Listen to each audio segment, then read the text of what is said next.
Welcome back to the Fixed Ops Roundtable. I'm Sarah Vantine here with Ted Ings. Today I'm joined by two guests from Blink AI. Dave Perry is the CEO, and he's been making the case that most dealers don't have a demand problem in fixed ops. They have an execution problem. We're going to dig into that. But first, joining him is Alyssa Degreef, Blink AI's new VP of Marketing. Alyssa comes to Blink AI from CarNow, where she spent years on the variable ops and dealer marketing side. So she's going to bring a perspective on how the AI conversation in fixed ops looks through a different lens. And Ted, I guess let's start with the big picture. I like it so much. Dave and Alyssa, welcome, and welcome back to the Fixed Ops Roundtable. It's always great to be here with you, Ted and Sarah. Look forward to seeing you coming up in New Jersey too. So right. yeah, we'll be seeing you guys again soon. But thanks for having us on today. Yeah, thanks for having me. My first time, and I'm looking forward to it. All right. Well, let's get things started, everybody. And Dave, if it's okay, let me come to you with a question. Sarah and I have put a couple of these together with your folks' help as well. Most dealers think they have a demand problem in fixed ops. To follow up on that, why do you think that's actually an execution problem, Dave? Well, all you have to do is show up at a dealership, and even on your way there, Ted. I mean, you see lots of places providing service, quick service, full service, brake service all along the way.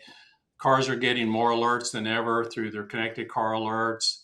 There's more deferred services or decline services that occur at the dealership. And so you've got all these signals that exist there. There's cars that need service. They're screaming for service, actually.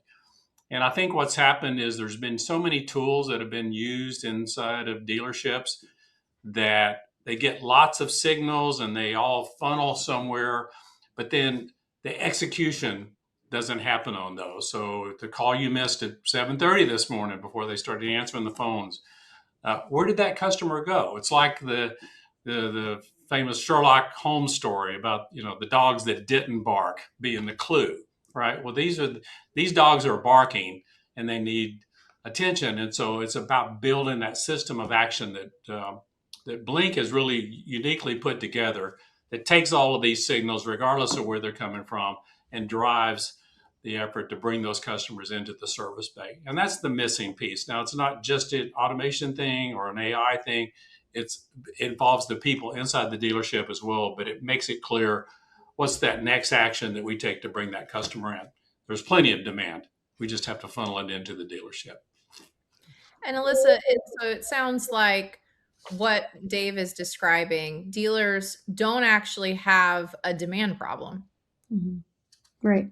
Yeah, we have a new saying, I guess, this year, and it's about the importance of creating, capturing, and converting the demand that already exists. So that's kind of where those gaps are, I guess, on the fixed ops side. Is there's so many opportunities out there, and it's really actually knowing where to capture them, how to even create them sometimes, and more importantly, converting them so that they're coming back to the dealership and not going somewhere else down the street. Yeah, it's not a lack of effort on the dealer's part. They're really working hard inside the dealership. There's no question about it. But it's about having a better toolbox. It's not an individual tool, but it's the whole toolbox, and that's what we offer. If I may, as a follow-up, Alyssa, it seems like right now there's probably more technology than ever before, especially on the fixed operations side, and more coming out, it seems, each month. Yes. And a lot of dealers say that, they're, if you will, drowning in tools already. What's the difference between a tool and a system? And is fixed ops making the same mistakes that the variable side has made in the past? Yeah, that's a good question. Well, look at what's happening on the variable side right now, and that's where I'm coming from. Okay. It's a kind of a preview of where fixed ops is headed if dealers aren't paying attention. But there's three types of vendors that I see that I've seen playing out in real time. We have like mid-sized players who've built their whole identity around one thing, whether it's like chat or driving leads or whatever it is, and then they stayed there too long.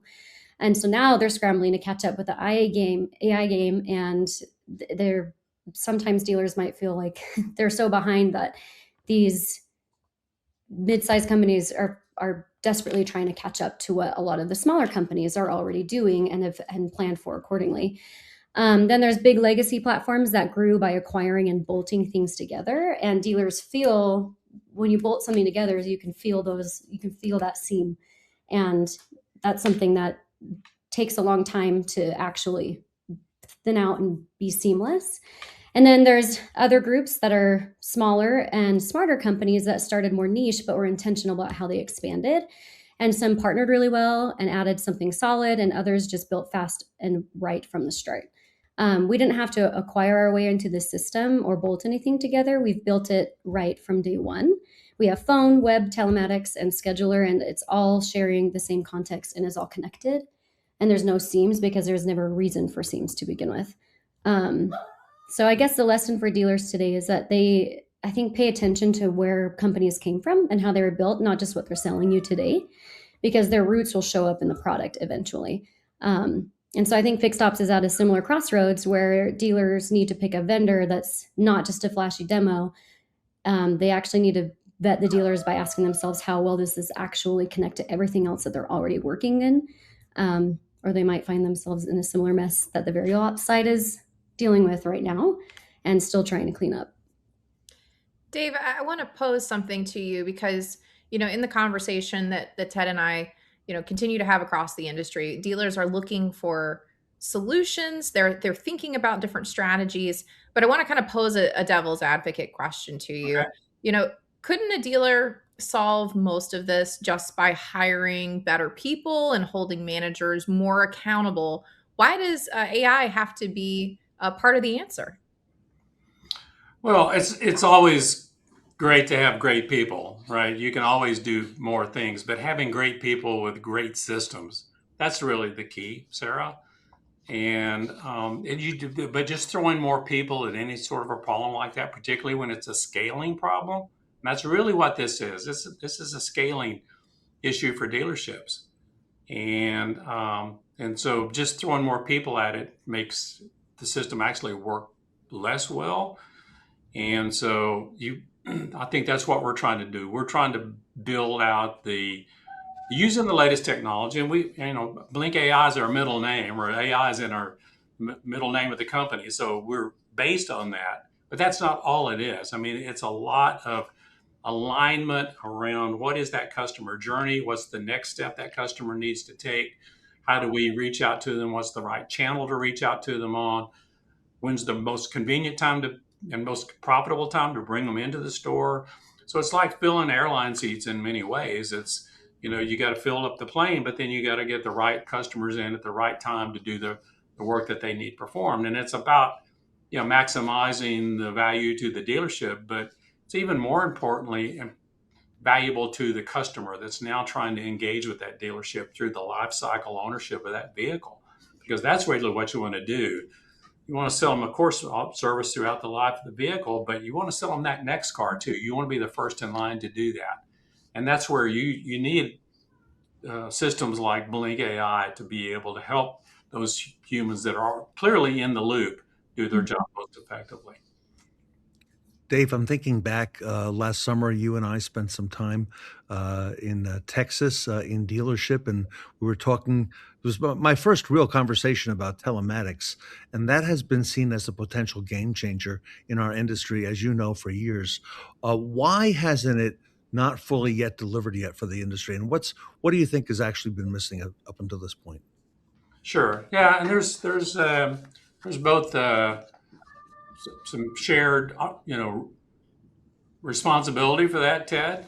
And I think that from the OEM's perspective, they looked at telematics as a way to really understand what's going on in the vehicle and to be able to build better cars at the end of the day, higher quality cars. They can look at failure of components and things like that. So there's in-car things that never see the outside of the OEM that perform extremely well. So it's been marvelously architectured. It works extremely well, except for that last mile.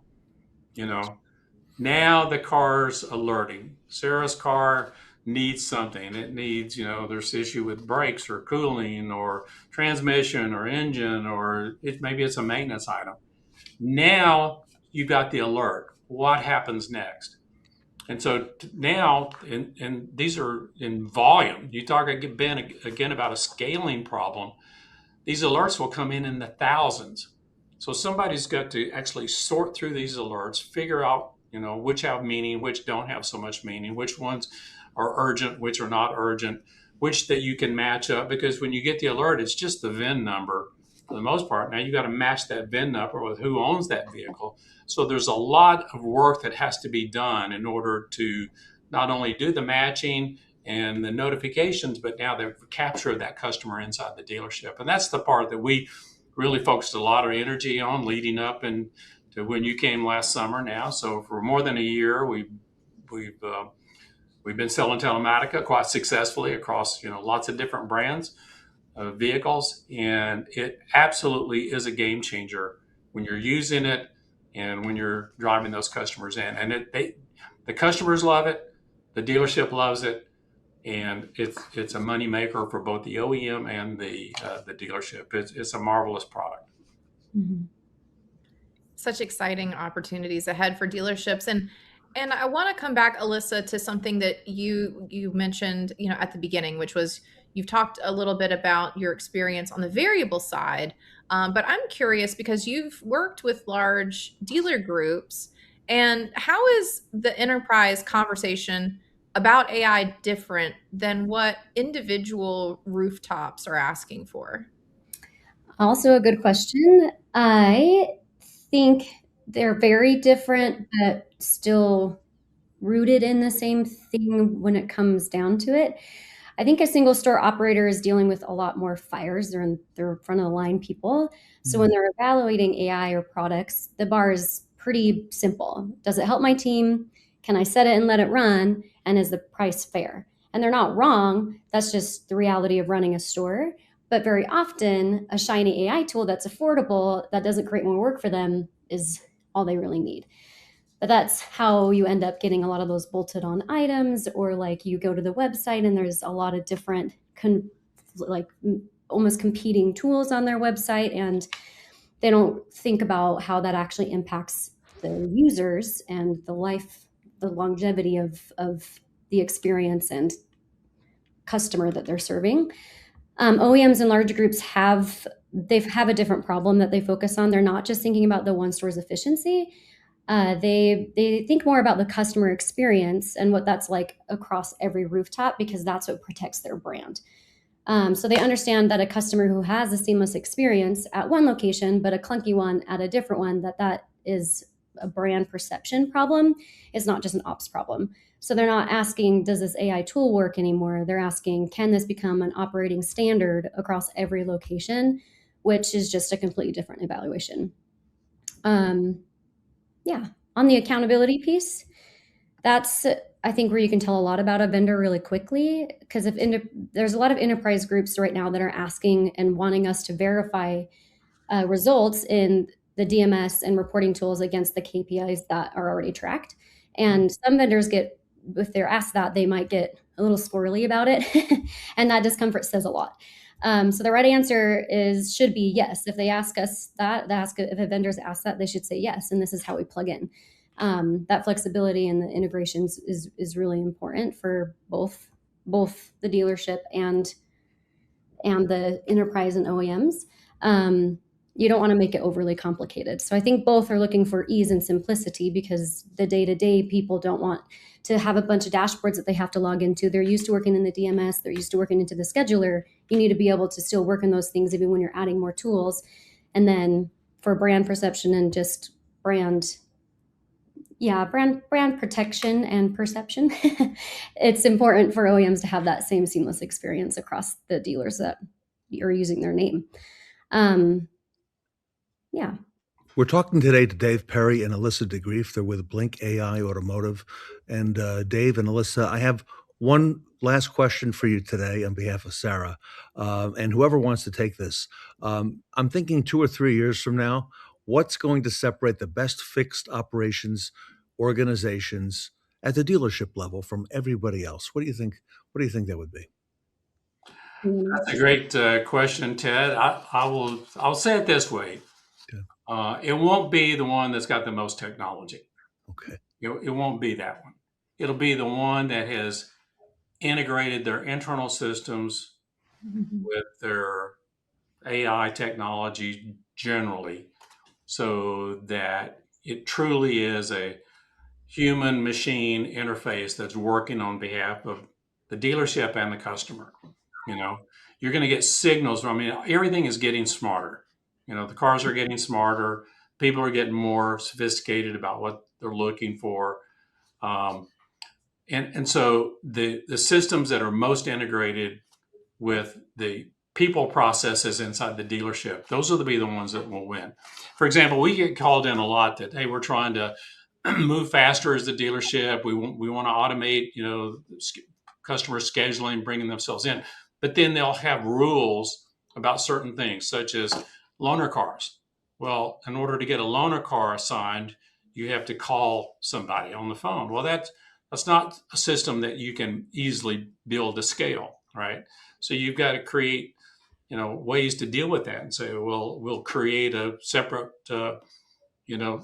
little inventory of cars. And then once they're given away, you can't schedule any more that day. You got to go the next day. We can automate all those things, but the dealer has to be willing to let go of some of those things that have been people controlling them for quite some time. And they'll see the benefits, and their customers will see the benefits, I guarantee you. Sarah, great time to be in fixed operations, and Blink AI is making fantastic strides with a lot of our dealers. Incredible information from both Dave and Alyssa today. If you want to find out more, the website below, blinkai.com, is the best way to get started.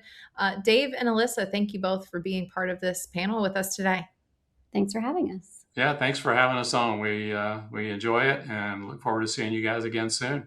Dave, we're going to see you very soon. And Alyssa, great to meet you. Congratulations. And Dave Perry and Alyssa Degreef with Blink AI. You can reach them on the web at blinkai.com. Here today at the Fixed Ops Roundtable.